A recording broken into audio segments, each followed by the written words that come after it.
Hello, I'm Alex from IGN, and I'm joined by Daniel Krupa. Hey everyone. Now, Daniel, you are reviewing Assassin's Creed for IGN. I am indeed. Now, the reason we haven't got a review up on site just yet is that we've only just received the game. Now, Ubisoft hasn't sent the game out before it's been released, so we're going to get through the game. We're going to get the review up as quickly as possible. Yeah, I'm trying as fast as I can. So today we got a copy. I played it for about 3-4 hours this morning. Yep.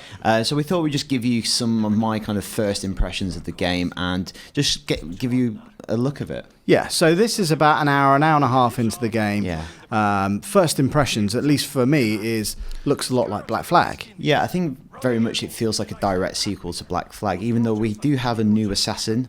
This is, he's got the most Irish name of all time. Okay. He's called Shay Patrick Cormac. Yep. And obviously everyone knows about Rogue is that he turns into a Templar and starts hunting down other assassins. But at this point in the game, and about 3 hours in, he's still very much an assassin. Right. That's his assassin friend to his right, Liam, and he has all the skills and the abilities that you would expect of an assassin. Gotcha. So in terms of, like, you're sailing your galleon as you were in Black Flag, any kind of major differences with how it feels, or is it just a kind of a basic continuation? The way it feels is pretty much indistinguishable. Like, I've kind of slipped back into my Black Flag mentality. The kind of most striking difference is location. Yeah. So we're no longer in the Caribbean, we're kind of off the coast of New England, and that's kind of the basis for this chapter. And I've already visited some locations that I know from Assassin's Creed 3, so there's a bit of deja vu going on as well. So even though it's a new character, the ship kind of traversal, there's a lot of familiar stuff in this game as well. Right. So I'm assuming that, like Black Flag, you can go and steal other ships, you can do raids on other ships, you can steal loot from underwater, that kind of stuff? I'm not sure about the underwater, I haven't got to those sections yet, but essentially this part is, if you've not played Black Flag, it's getting you up to speed on the whole kind of navigation mechanics and how to engage other ships in combat. Right. So you can see it's very similar to Black Flag. Yeah. So yeah, this is all the same thing. So you basically circle your enemy, you blow the crap out of them with cannonballs, and when they're ready to be boarded, you can dock them. So we're going to dock one of these in a minute. So you might just think this is very similar to Black Flag, but I think the thing I will say about Rogue so far is I find it really intriguing. It's an intriguing setup to the game. Now, I've played about an hour of Unity, and already my interest was more piqued after an hour of Rogue than Unity. Why was I think that? the story's more interesting, and I should kind of caveat that. I think Unity probably will play better to people who aren't obsessed with the Assassin's Creed series or are that familiar with the Assassin's Creed series. Now, I have to put my hands up. I'm not an Assassin's Creed scholar. I don't know every single character in the game. I'm not immersed in the lore, and I don't read tie-in fiction and stuff like that. But I kind of played all the main games in the series, and already like an hour or two in, I've heard about Altair, Kenway, Adewale, Ezio. They're all kind of in there, and I feel like it's kind of this interstitial game where it's filling in the gaps, and it's also complicated everything that went before in the series. So the whole thing about this game is, Shay's going to go from the position of an assassin to a Templar, and what is it that motivates that journey for the character? What flips him? What makes him change side? Yeah. And already we're starting to... It's a game that feels nostalgic, but also kind of revises the past, tries to see things from different perspectives. It's not a simple case that I'm an assassin and the Templars are the bad guys. It's like, well, do the Templars have a kind of legitimate cause in some instances? Right. And I think that's what's really exciting about this game, is its storyline. I think mechanically and visually it's, reminiscent of Black Flag in many ways. Yeah.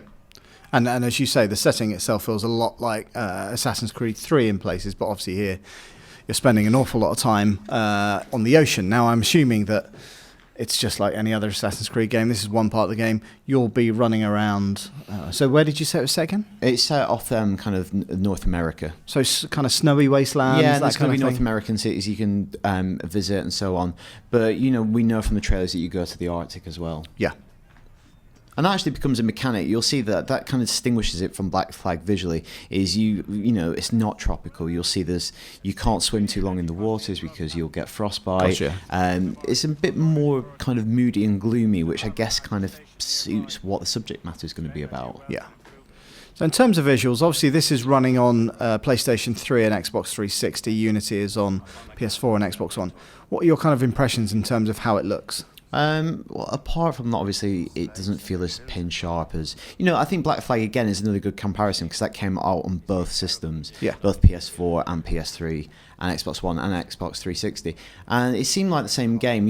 Zooming in and out of the ship is still really impressive. Just on next gen, it was that bit much sharper. Yeah. And I imagine this is like what Black Flag looked like on last gen. Yeah, so this is my first time of seeing the game, and it's it's no slouch in terms of how it looks. So we're just going to visit a city here, and we're going to upgrade my ship. So we're going to a Persei, which is a very small kind of outlying settlement. Right. Okay.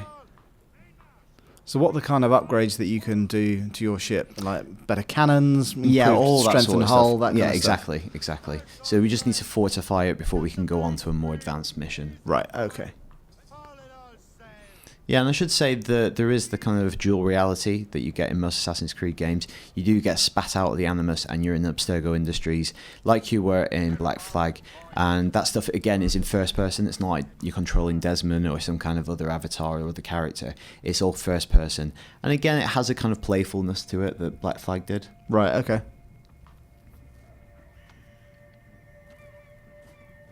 This is me just walking really You're walking very slowly. Is that how you like to Yeah. shop?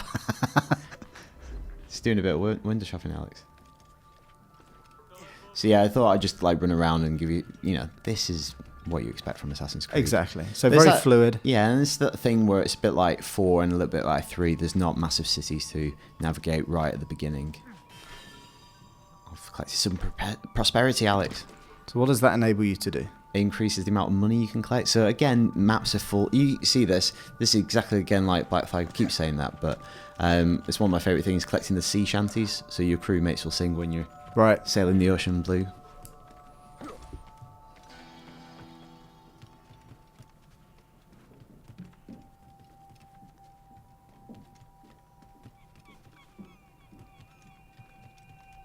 You like hanging out on roofs.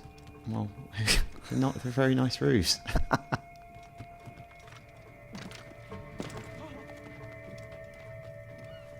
So 3 hours into the game, give me an indication of some of the missions that you've done so far. A lot of it's preparatory. It's like preparing me for what's ahead. So Right. Okay. a lot of it's kind of sprinkled tutorial stuff, getting you up to speed on different types of assassinations.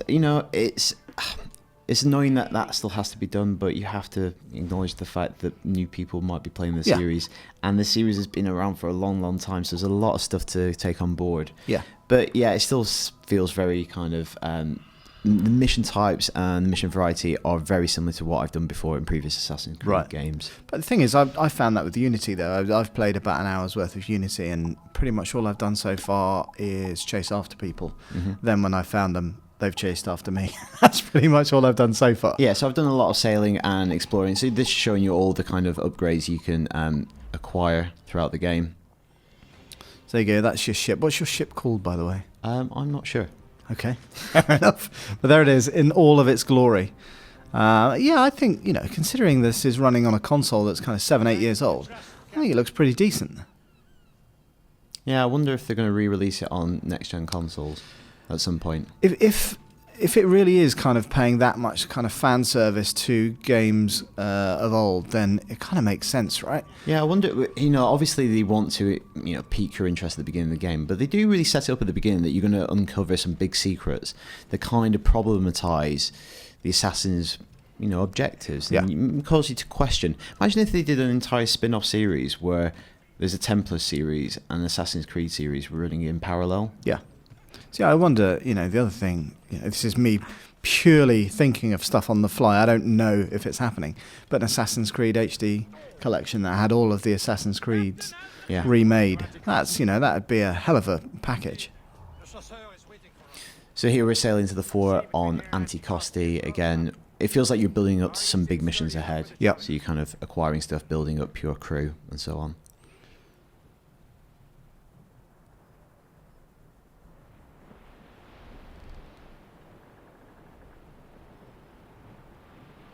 Is there fast travel?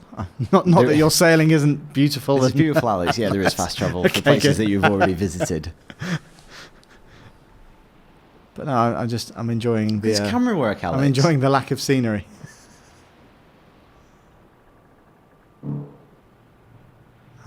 It's all about singing a song. Shanties. Need to collect more of them, actually. Would this tempt you to come back to the Assassin's Creed series at all, Al? The pitch of it? So if I'm honest with you, the sailing part was some of my least favourite stuff in Assassin's Creed, and bearing in mind pretty much all I've seen so far of Rogue, not really. I'm enjoying the setting of Unity, obviously very early on, so I don't really know kind of too much about what's going to happen there. But you know, so far I'm more siding with Unity than this. But I do, you know, I think if you're an Assassin's Creed fan and to kind of find out more about the backstory, I think that's really kind of interesting. My biggest fear, I think, when this game was announced, and also the fact that we've only got review code today, was that, you know, it's being hidden. I hope it's not. I hope it's actually a really good game in the Assassin's Creed series. So here we can see the map. Again, a lot of it's water-based, but there's, you know, places of interest dotted around that map and lots of things to kind of discover and uncover. Right, okay. Yeah, I almost wonder whether they really want to sell people on the idea of Unity, that this is their vision for maybe the Assassin's Creed series going forward on next gen. And Rogue is actually a really good, interesting game. Again, I've only played it for about 3-4 hours so far, and they just don't want to mix those messages. Yeah, which seems a shame, them releasing them at a similar time in the same week. Yeah, well, that's it. You know, because originally they were going to be separated slightly, weren't they? But now it's all out at the same time. I think, you know, similarly we saw the same thing for Titanfall. I think we were both concerned that when Titanfall came out on 360, the fact it was coming later, the fact that we didn't see that game until it came out was like, well, is it not very good? Actually, it was completely the opposite. It was a fantastic it looked really good on port 360, that game. Yeah. So I think obviously you're going to be exploring more of this game throughout the week as you get your review done. We'll be putting up more commentaries until the final review is done. But you know, for me, I just hope it's worthy of the Assassin's Creed name. So, it really throws you in the deep end, so to speak, right off the bat, because you plunge into a huge battle really early on, just get your kind of combat skills up to scratch. Like, it's one of those things, though. Assassin's Creed, like, it never really felt like, if you had a decent grasp of the combat system, it never really felt like you could die. Nah. Well, some of the combat isn't the best, I should say. Like, the parry system isn't quite, I don't know, Shadows of Mordor or the Batman games. Yeah.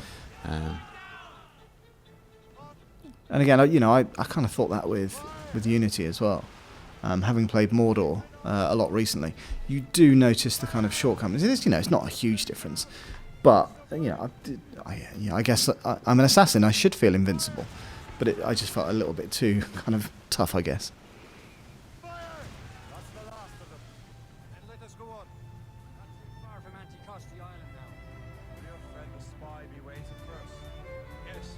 Right, so you're aiming for the fort of Anticosti, which is just over there, just over a kilometre away.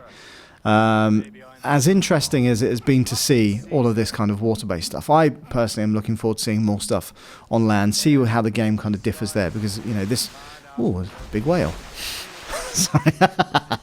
Big whales always interrupt you. Yeah, so I wasn't expecting that. I kind of want to see how the vibe feels. Does it feel more like 3? Does it feel more like 4? Of course, we're going to address that in the coming days. Yeah, very much we're in familiar territory, but I should say, like I said earlier on, my interest is peaked. I think the storyline's interesting, and I want to see how Shay goes from this very earnest, loyal assassin into a Templar hunting down his own type. Yeah.